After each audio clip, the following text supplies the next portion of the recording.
Today, France and Italy fall out. The Wagner Group threatens to pull out of Bakhmut, and Ed Sheeran wins in copyright court. From TLDR News, this is your daily briefing for Friday, the 5th of May 2023. A public spat between Italy and France is heating up, with Italy's Foreign Minister Antonio Tajani scrapping a trip to Paris this week in reaction to insulting comments about Prime Minister Giorgia Meloni. Earlier on Thursday, France's Interior Minister Gérald Darmanin told RMC Radio that the Italian Prime Minister was unable to solve the migration problems on which she was elected. He went on to compare her to French politician Marine Le Pen and said the far right has a vice of lying to the population. The story broke as Italian Foreign Minister Tajani was preparing to fly to Paris to meet with his French counterpart. Tajani promptly cancelled the visit and tweeted that he would not go to Paris, adding that Darmanin's insults against Italy were unacceptable, and that this is not the spirit with which common European challenges should be faced. The French Foreign Ministry, possibly a little frustrated with the Interior Ministry, put out a statement saying the Franco-Italian relationship is based on mutual respect and emphasised the French government's wishes to work with Italy to face the common challenge of increased migration flows. French Foreign Minister Catherine Colonna said that she had spoken to Tajani over the phone and reiterated this mutual respect and that she hoped to welcome him to Paris soon. But this wasn't enough to smooth things over. On Friday, Tajani told an Italian newspaper that the statement was not sufficient. Referring to Darmanin, he said a foreign minister cannot dare do what this gentleman has done. If someone offends in a gratuitous manner, the least they could do is apologise. In this case, he offended all Italians, as well as the government and the Prime Minister. It's not the first time the neighbouring countries have fallen out over migration. Last November, the French government called the Italian government irresponsible and inhumane after it refused to allow a private humanitarian rescue ship of more than 200 people to dock in Italy. France tightened its border with Italy and froze plans to take in 3,500 refugees that had been located in Italy. Italy has seen a surge in arrivals of people crossing the Mediterranean from North Africa since Giorgia Meloni came to power in October last year. So far in 2023, more than 42,000 people have landed in Italy, compared to around 11,200 in that same period last year. Meloni and her Brothers of Italy party had campaigned on stopping these journeys.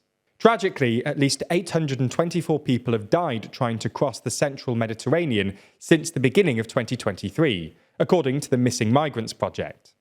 The UN has called for countries to open up more regular migration channels and strengthen responsibility sharing. Okay, so that's the main story today, but there's a lot more going on around the world. So here's a rundown of 4 other stories. In the latest news surrounding the rift between the Russian government and the head of the Wagner Group, Yevgeny Prigozhin, it's been reported that Prigozhin has threatened to remove all of his troops from Bakhmut by Wednesday. This follows an ongoing row about ammunition. Prigozhin has claimed that his troops are down to their last few days of bullets and that they need thousands more rounds of ammunition. In a video statement in which he's seen walking among the bodies of dead fighters, he addressed the defence minister and the chief of the general staff. Shoigu, Gerasimov, where is the ammunition? They came here as volunteers and die for you to fatten yourselves in mahogany offices. He claimed that if these ammunition shortages were not tackled, then his mercenaries would be forced to either retreat or remain and subsequently die. One of the reasons that Prigozhin has agreed that his troops will remain in Bakhmut until Wednesday is to allow Russia to mark Tuesday's Victory Day celebrations. Bakhmut is one of the bloodiest fronts in the war, with it sometimes being referred to grimly as the meat grinder, due to the relentless loss of life there.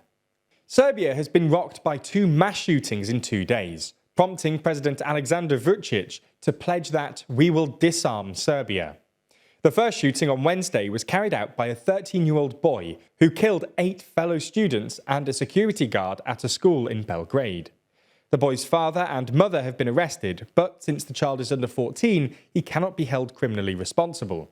President Vučić said he would be placed in a psychiatric institution. Then, late on Thursday, just after Serbia had entered a period of national mourning, a huge manhunt was launched after a gunman killed 8 people and wounded 14 in a town south of Belgrade. Police announced that the 21-year-old suspect had been caught and detained on Friday morning. Vucic said the suspect had been wearing a shirt with neo-Nazi symbols, but offered no further details. Authorities are now moving to boost gun control in a country where gun ownership is common. Before this week, the last mass shooting in Serbia was in 2013. There's more on the way, but be sure to subscribe and ring the bell to make the daily briefing part of your daily routine, or just search for us on your podcast app to listen along. This week, Ed Sheeran has been in court defending his song Thinking Out Loud. The estate of Marvin Gaye filed a lawsuit claiming that Sheeran had violated the copyright of the 1973 gay classic, Let's Get It On. It was alleged that the 2014 song by Sheeran had striking similarities and overt common elements to Let's Get It On, which broke copyright. However, after 3 hours of deliberation, the jury decided that Sheeran had independently created Thinking Out Loud. Sheeran had claimed that if he lost the lawsuit, he would be done with making music. Sheeran hugged his lawyers as the result was read out and said that he was very happy not to have to retire from his day job. Sheeran argued that despite the similarities in chords, these chords are common building blocks which were used to create music long before Let's Get It On was written. He added that no one owns them, in the same way that no one owns the colour blue. This case comes after a similar case in 2022, when Sheeran was taken to court by Sammy Switch over Sheeran's song Shape of You. Sheeran also won this case. The results of the UK local elections have come through this morning, and the results aren't exactly great for the Conservatives. The last time these local elections were held were back in 2019, when Theresa May was the Prime Minister. She was historically unpopular, and the Conservatives lost a vast number of councillors and councils. So this year, the Conservatives were already starting from a very low benchmark. As their benchmark was already low, it was expected that the Tories would only lose a few hundred councillors. At the time of writing, only 72 of 230 councils have been declared, and the Conservatives have lost 260 councillors. The Tories are, therefore, on track to lose a huge number. Unfortunately, we can't analyse too much more than this, as the full results aren't in yet. But fear not, we have a full video analysing the full results coming out tomorrow on TLDR News UK. So make sure you check that out. To end the main section today, we've got some uplifting news from the US, where the Food and Drug Administration has approved the world's first RSV vaccine.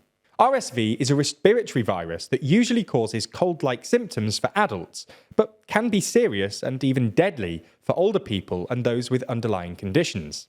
The vaccine, manufactured by GSK, now has FDA approval, but still needs approval from the Centre for Disease Control. Officials say it could be available for over 60s within months. That's all we have time for on YouTube today, but the briefing isn't over. That's because I sat down with Rory to discuss whether the coronation is pointless, in the extended ad-free edition of the Daily Briefing, only on Nebula.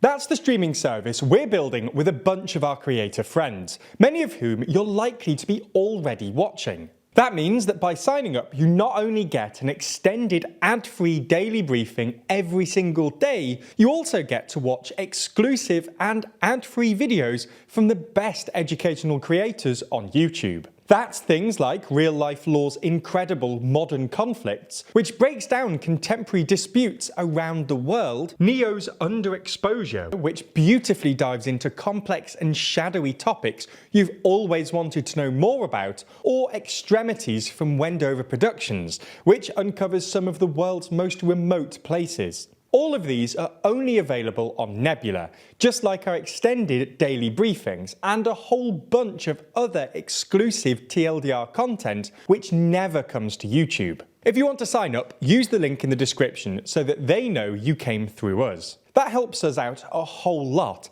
as does watching on Nebula more generally. So thanks for signing up, and we'll see you on Nebula.